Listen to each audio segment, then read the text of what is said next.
नमस्कार, आप देख रहे हैं खबर वन इंडिया और मैं हूं आपके साथ शनाया चौहान। कोरोना के मामले लगातार दोबारा बढ़ते जा रहे हैं। रोज़ाना लोगों को कोरोना संक्रमित पाया जा रहा है। पिछले कुछ दिनों में मोहाली में एक दिन में 20 मौतें और परसों मोहाली में लगभग 15 से 16 मौतें हुई थी, जिसको लेकर बलबीर सिंह सिद्धू जो कि सेहत मंत्री हैं वो बहुत ज़्यादा चिंता में हैं। उनकी तरफ से लगातार लोगों को हिदायत दी जा रही है, अपील की जा रही है कि कोरोना नियमों का पालन करें, कोरोना वैक्सीनेशन कराएं, सोशल डिस्टेंसिंग का पालन करें। पंजाब में मिनी लॉकडाउन लगातार जारी है, ऑड इवन में दुकानें खोली जा रही हैं। दुकानदारों को भी लगातार हिदायत दी जा रही है कि वो भी कोरोना नियमों का पालन करें, सैनिटाइजर दुकानों पे रखें, दुकानों पे सोशल डिस्टेंसिंग का पालन करें। कोरोना वैक्सीनेशन को लेकर जीरकपुर में जो दिग्गज बैठे हैं वो भी लगातार लोगों से अपील कर रहे हैं। लेकिन अब सवाल यहाँ पर यह उठता है कि कोरोना वैक्सीनेशन के लिए लोगों को अपील तो की जा रही है, लोगों को सोशल डिस्टेंसिंग, मास्क के पालन की बातें तो कही जा रही है, कोरोना से बचाव के तरीके तो बताए जा रहे हैं। लेकिन आप देख सकते हैं यहाँ पर कुछ जो ये लोग हैं जो बिल्कुल गरीबी रेखा से बिल्कुल नीचे आते हैं, जिन्हें सिग्नल पे खड़े होकर अपने लिए पैसों का इंतजाम करना पड़ता है, लोगों के आगे हाथ फैलाना पड़ता है।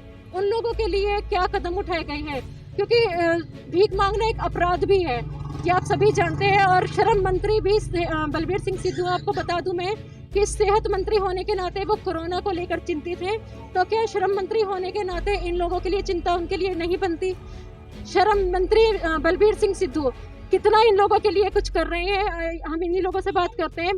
मैम, आप यहाँ पर जिस तरह से मतलब रहते हो सारा दिन, तो क्या आप लोगों के लिए कभी किसी तरह का की कोई मदद की गई है सरकार द्वारा? नहीं, अगर ये ऐसे ही जब मजबूरी समझते तो हम लोग लेट पे थोड़ी भीख मांगे। तो कोई भी किसी ने आके आपसे कोरोना वैक्सीनेशन के लिए या कोरोना के जो नियम है उनके लिए बात करें कि कोरोना टीका लगाए? नहीं, कोई नहीं आया आपके पास में? आप यहाँ पे जिस तरह से मतलब यहाँ पे रहते हो तो आपकी सुध ली किसी ने आके? नहीं। जैसे कोरोना चल रहा है तो कोरोना की कोई दवाई या कोरोना का कोई टीकाकरण आप लोगों का किया गया है? नहीं, पूछा किसी ने आके आप लोगों से? कोई नहीं आया। आप देख सकते हैं उनका कहना है कि अभी तक उनके लिए किसी ने कोरोना वैक्सीनेशन की बात तक नहीं की, बिल्कुल नहीं आए। और मैं आपको बता दूं कि जिस तरह कहा जा रहा है तीसरी लहर आने वाली है, तो तीसरी लहर बच्चों के लिए ज़्यादा खतरनाक है। आप देख सकते हैं कितने छोटे छोटे बच्चे भी यहाँ पे मौजूद हैं। आखिर इन बच्चों के लिए क्यों नहीं कोई कदम उठाए जा रहे? क्योंकि क्या इन लोगों के अंदर जान नहीं है? जीरकपुर में लगातार इन लोगों की जो तादाद बढ़ रही है, जो सिग्नल पे आप लोग देख सकते हैं पैसे मांगते हुए, उनकी तादाद बढ़ रही है। तो कहाँ है उनका डाटा? अगर उनका डाटा नहीं है सरकार के पास तो क्यों नहीं बनाया गया है? क्या ये जिम्मेदारी नहीं बनती कि इनका डाटा तैयार किया जाए और इनके लिए भी कोरोना वैक्सीनेशन का इंतजाम किया जाए, कोरोना काल में इनके लिए भी कोई ना कोई कदम उठाया जाए? अभी यहाँ पर इन्होंने कहा कि अगर मजबूरी ना होती तो हम लोग ये काम नहीं करते, तो क्यों इनकी मजबूरी के लिए कोई कदम नहीं उठाया जाता? श्रम मंत्री को ये देखना चाहिए कि वो जिस तरह से भीख मांगने का अपराध है, तो इस अपराध को कैसे रोका जा सकता है। कहते हैं कि कभी भी अपराधी को नहीं, अपराध को ही रोका जाता है। अपराध को ये जो कर रहे हैं ये मजबूरी में कर रहे हैं, तो इसके लिए क्या कदम उठाए जा सकते हैं, ये सरकार के लिए बड़ी जिम्मेदारी है। और जिस तरह कोरोना चल रहा है, कोरोना के लिए भी इस टाइम इन लोगों के लिए भी जिस तरह समाज सेवी आ रहे हैं, नेता आ रहे हैं, वैक्सीनेशन कैंप लगा रहे हैं, तो इन लोगों के लिए भी एक कैंप लगा के इनका भी वैक्सीनेशन जरूर कराना चाहिए। शहर के जिम्मेदार लोगों से हम बात करते हैं कि उनका इस बारे में क्या कहना है।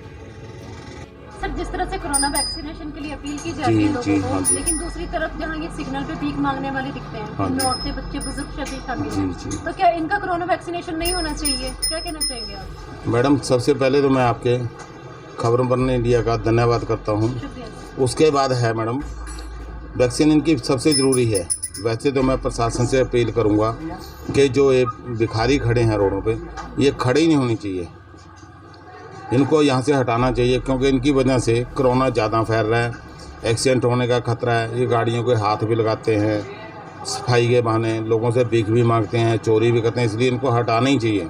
दूसरी बात रही वैक्सीन इनको भी लगनी चाहिए, और जितनी जीरकपुर में झुग्गी झोपड़ी है वहाँ पे कैंप लगा के ज़रूर लगानी चाहिए। तो सर, कहीं ना कहीं आपको लगता है कि जिस तरह से लगातार जीरकपुर में भिखारियों की तादाद बढ़ रही है, तो क्या वजह होगी इसके पीछे कि लगातार ये तादाद बढ़ती ही चली जा रही है? हाँ, इनको रोकने वाला कोई नहीं है, इनको कोई नहीं रोकता। यहाँ पे के एरिए पे देख लो, कम से कम भी 60-70 बंदे हैं। पटियाला चौक पे देख लो, किसी भी लाइट पे देख लो, जीरकपुर के बीच में बहुत ही भिखारी हैं, बहुत ही ज़्यादा छोटे छोटे बच्चे हैं, गाड़ियों के आगे आ जाते हैं, कई बार तो एक्सीडेंट भी हुआ है, लेकिन प्रशासन कुछ नहीं कर रहा। तो अभी तक इनको कोई मास्क वगैरह भी या सैनिटाइज वगैरह भी किसी समाज से भी या किसी भी मतलब पार्षद ने भी अभी तक इन पे वितरित नहीं किए हैं?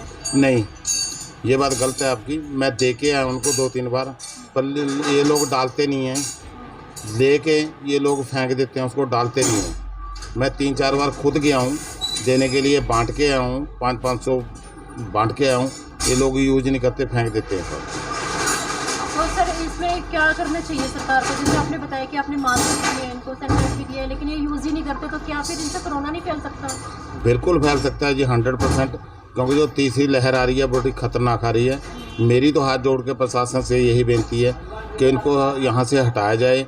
जहाँ भी रहते हैं, झुग्गी झोपड़ियों में जहाँ भी हैं, वहाँ पे कैंप लगा के इनको वैक्सीन ज़रूर लगाई जाए। शुक्रिया सर। धन्यवाद। पहले तो मैं शनाया जी आपका बहुत बहुत धन्यवाद करती हूँ कि आप ऐसी महामारी में भी लोगों के पास जा रहे हो, पहुँच रहे हो, इतनी सेवा कर रहे हो और हमें अवगत और हमारी पब्लिक को इतना अवगत करवा रहे हो कि इसके लिए हमारे ठोस कदम उठने चाहिए।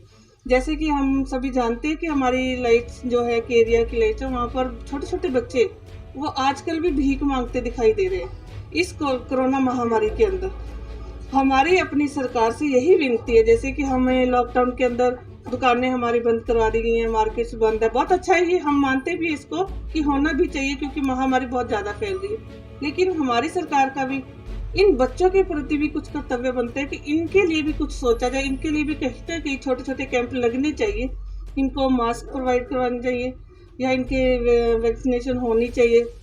ये सब तो बहुत ज़रूरी है।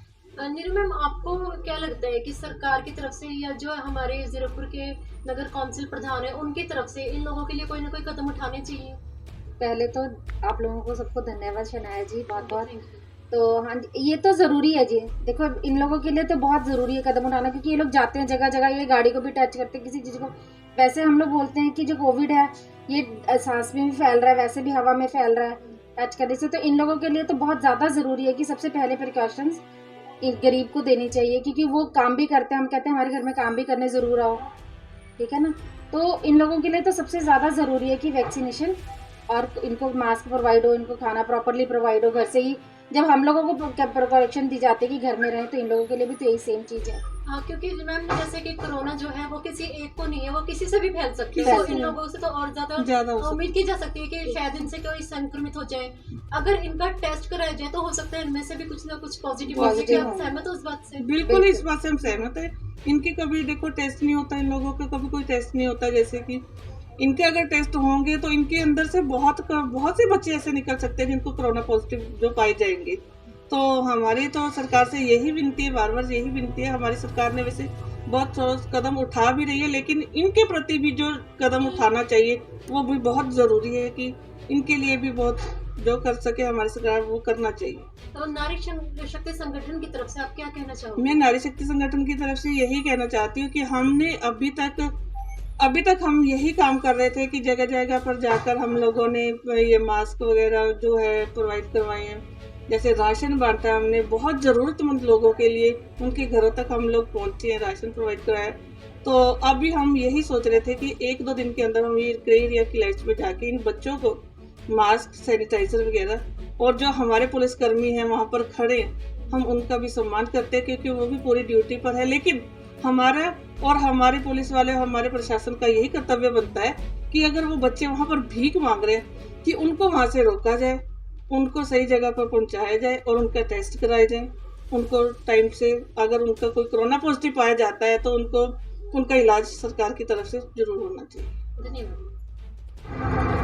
तो आपने भी सुना कि जो जीरकपुर के जिम्मेदार नागरिक हैं उनका इस बारे में क्या कहना है। सबने अपने अपने विचार तो ज़रूर रख दिए, लेकिन अब देखना ये है कि इन विचारों को अमली जामा कब पहनाया जाता है, क्योंकि कोरोना किसी एक अमीर या मिडिल क्लास के लिए नहीं, गरीब तबके के लिए भी उतना ही हानिकारक साबित हुआ है जितना औरों के लिए हुआ है। ये लोग भी जानदार हैं, इनके अंदर भी जान है। अब श्रम मंत्री, सेहत मंत्री बलबीर सिंह सिद्धू पे वैसे काफ़ी सवाल खड़े हुए हैं, क्योंकि दो जिम्मेदारियां उनके ऊपर है कि एक तो ये श्रम मंत्री होने के नाते वो इस अपराध को रोके, इन लोगों के लिए कोई काम या कोई रैन बसेरा किसी तरह का कोई इंतज़ाम किया जाए। दूसरी जिम्मेदारी उन पर कोरोना के लिए भी है, तो इन लोगों को भी कोरोना वैक्सीनेशन लगातार होना चाहिए। इन लोगों को भी कोरोना के लिए मास्क बांटे जाने चाहिए, क्योंकि अगर इन लोगों के, क्योंकि यहाँ पे सिग्नल पे गाड़ियों पे ये लोग जाते हैं, इनसे अगर किसी को कोरोना फैलता है तो ये फैलता फैलता फिर कहीं तीसरी लहर ना बन जाए। तो ज़रूरी है कि इन लोगों की तरफ भी ध्यान दिया जाए।